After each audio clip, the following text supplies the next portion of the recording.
ఒక వ్యక్తి చట్టసభకు రావడం ఒక అరుదైన గౌరవం. ఇది ఒక అవకాశం. కొన్ని లక్షల మందిలో ఆ అవకాశం మనకు వస్తుంది. ఆ అవకాశంతోనే మనం అందరం ఇక్కడికి వచ్చాం. అయితే మనం అందరం గుర్తుపెట్టుకోవాల్సింది, మనల్ని ఎంపిక చేసిన ప్రజలకి ఏం చేయాలి, తాత్కాలికంగా ఏం చేయాలి, ఒక టైం బౌండ్ ప్రోగ్రాంలో ఏం చేయగలుగుతాం, దీర్ఘకాలంలో ఏం చేయగలుగుతామో మనం అందరం ఆలోచించుకొని అలాంటి సమస్యల్ని పరిష్కారం చేయాల్సిన బాధ్యత మనందరి పైన ఉంది. అంతేకాకుండా ఈరోజు ఇక్కడుండే ఎమ్మెల్యేలందరినీ కోరుతున్నాం, మనందరి పైన ఒక పవిత్రమైన ఉన్నతమైన బాధ్యతని తెలుసుకొని నడవాల్సిన అవసరం ఉంది. చట్టసభల్లో సభ్యుల ప్రవర్తన, వ్యాఖ్యలు, చర్చలు, మనం ఏదో ఇక్కడ అపోజిషన్ ఉంటే అపోజిషన్కే జవాబుదారితనం, వాళ్ళ మీద మాట్లాడాలనే ఆలోచన కాకుండా మనం మాట్లాడే విషయాలు రాష్ట్రం మొత్తం ప్రజలంతా వాచ్ చేస్తూ ఉంటారు. మీ నియోజకవర్గంలో ఉండే ప్రజానీకం వాచ్ చేస్తారు, రాష్ట్రమంతా వాచ్ చేస్తారు. ఒక సభ్యుడిగా మీరు సమర్థవంతంగా పనిచేస్తే ఎక్కడ లేని గౌరవం వస్తుంది. దానికి మనందరం కృషి చేయాల్సిన అవసరం ఉంది. అయితే ఓసారి బాధేస్తుంది, గడిచిన 5 సంవత్సరాలు శాసనసభ అంటే చాలా భిన్నంగా నడిచింది. ఎంతో పవిత్రమైన శాసనసభను గత ప్రభుత్వం ఒక వికృతమైన పోకడలు, నీచ రాజకీయాలు, వ్యక్తిత్వ హననానికి ఒక వేదికగా చేశారు.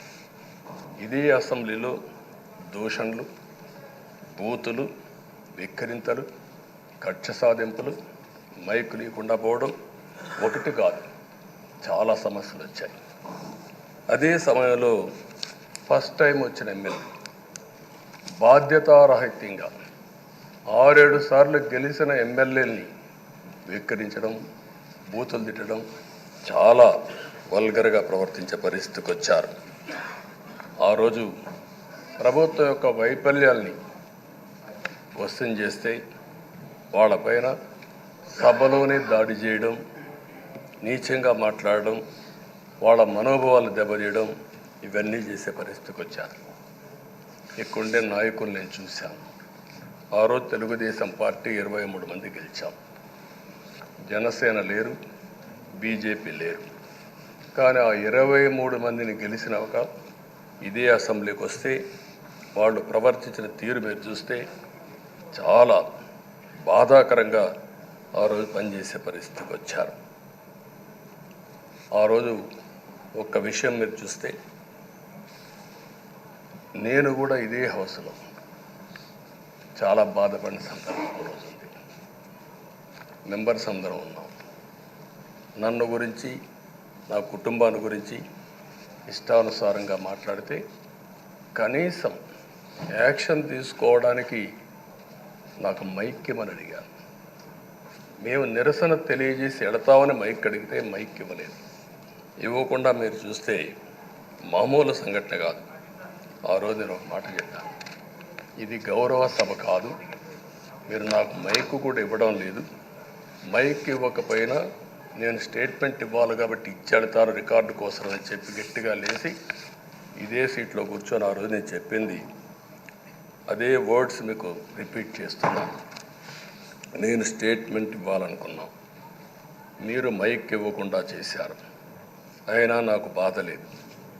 మళ్ళీ చెప్తున్నా, ముఖ్యమంత్రిగానే ఈ హౌస్కు వస్తాను తప్ప అదర్వైజ్ నాకు రాజకీయాలు అవసరం లేదు. ఇది ఒక గౌరవ సభ కాదు. ఇలాంటి గౌరవ సభలో నేనుండనని మరొక్కసారి చెప్తూ మీకు నమస్కారం. ప్రజలకు విజ్ఞప్తి చేస్తున్నా, నా అవమానం మీరు అందరూ అర్థం చేసుకొని నిండు మనసుతో ఆశీర్వదించాలని కోరుతూ ఈ సభ నుంచి వాకౌట్ చేస్తున్నానని చెప్పి వాకౌట్ చేసి బయట ప్రెస్ కాన్ఫరెన్స్ పెట్టాను. ఎందుకు ఈ విషయం చెప్తున్నానంటే, నా జీవితంలో ఇది 9వసారి నేను ఎమ్మెల్యే. ఈ రాష్ట్రంలో తెలుగు జాతిలో నాకు వచ్చిన అవకాశాలు ఏ నాయకుడికి రాలేదు. 14 సంవత్సరాలు ముఖ్యమంత్రిగా పనిచేశాను. ఇప్పుడు మళ్ళీ ముఖ్యమంత్రి అయ్యాను. 15 సంవత్సరాల పొజిషన్ పార్టీ లీడర్గా పనిచేశాను. కానీ తిరుపతిలో నా పైన దాడి జరిగింది. 24 క్లేమోర్ మైన్స్ నా మీద బ్లాస్ట్ చేశారు. ఆ రోజు కూడా నా కళ్ళలో నీళ్ళు రాలేదు. మొట్టమొదటిసారిగా ఎలాంటి సంబంధం లేని నా సతీమణి పైన ఆరోపణలు చేశారు. ఆ ఒక్కరిపైన కాదు, ఈ రాష్ట్రంలో ఆడపడుతులందరిపైన, గౌరవంగా బ్రతికే ఆడబిడ్డలందరినీ అవమానం చేయడం, సోషల్ మీడియాలో పెట్టడం, క్యారెక్టర్ అసాసినేషన్ చేయడం, ఇలాంటి చాలా సంఘటనలు జరిగాయి. దానికి పరాకాష్ఠగా మరో శాసనసభ్యులు కానీ, కొంతమంది అయితే భవానీ శాసన సభలో సభ్యురాలుగా ఉండి ఎన్నో పోస్టింగ్స్ పెట్టే పరిస్థితికి వచ్చారు. అలాంటి సంఘటనలు చూసిన తర్వాత ఫస్ట్ టైం నా జీవితంలో ఆడబిడ్డల కోసరం ఇలాంటి హననాన్ని చేశారని బాధపడుతూ కంటతడి పెట్టాను. ఆ రోజే అనుకున్నా, ఇలాంటి పార్టీ ఈ రాష్ట్రానికి అరిష్టం, ఇలాంటి వ్యక్తిత్వం ఉండకూడదు. మళ్ళీ ఈ రాష్ట్రాన్ని గౌరవ సభ చేసి హోందాగా నడిపించే వరకు నేను పనిచేస్తానని చెప్పి ఒక శపథం చేశాను. ఆ శపథం ప్రకారమే ప్రజలు గెలిపించారు, వచ్చాను. ఈరోజు 2 సంవత్సరాల తర్వాత, ఆ రోజు నేను వెళ్ళింది 2021 నవంబర్ 19వ తారీఖున వెళ్ళాను. నిన్న మీ అందరి ఆశీస్సులతో, ప్రజలందరి యొక్క ఆమోదంతో ఈ సభలోకి ఎంటర్ అయ్యాం. నాకు జరిగిన అవమానం కానీ, ఆడబిడ్డలకు జరిగిన అవమానం కానీ భవిష్యత్తులో ఎవరికీ జరగకుండా కాపాడే బాధ్యత ఈ అసెంబ్లీ తీసుకోవాలని అందరినీ కోరుకుంటున్నాను. నా గౌరవాన్ని కాపాడిన ప్రజానీకానికి మరొకసారి మనస్ఫూర్తిగా ధన్యవాదాలు, అభినందనలు. నా జీవితాంతం రుణపడి ఉంటా. మళ్ళీ నాకు జన్మనంటే తెలుగువాడుగా పుట్టాలని, తెలుగు గడ్డ రుణం తీసుకోవాలని నా ఆకాంక్ష. తప్పకుండా ఇచ్చేస్తాను.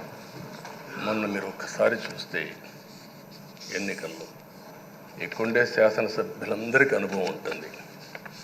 ఎక్కడో అమెరికాలో ఉండే వ్యక్తులు 5 లక్షలు 10 లక్షల రూపాయలు ఖర్చు పెట్టుకుని ఓటొచ్చి ఓటేయడం, నెల 2 నెలలు పనిచేసే పరిస్థితికి వచ్చారు.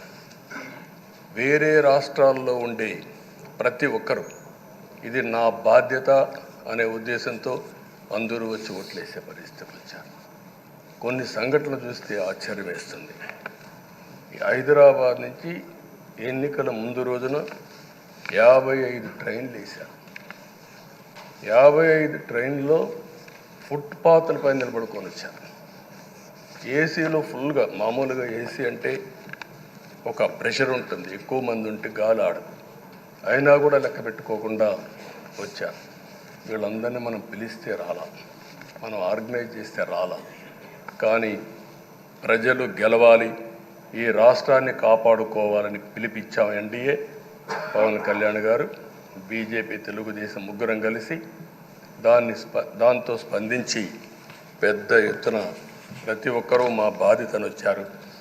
అదే మాదిరిగా పేదవాడు భోజనం తెచ్చుకొని బస్సుల్లో వచ్చి ఓటేసి మళ్ళీ వెళ్ళారు. అంటే అంత అభిమానం చూపించారు. వాళ్ళ రుణం తీర్చుకోవాల్సిన బాధ్యత ఈ సభ పైన ఉందని చెప్పి మీ అందరికీ తెలియజేస్తున్నా. ఆ బాధ్యతని మన కళ్ళ ముందు ఎప్పుడూ కనపడవలసిన అవసరం ఉంది.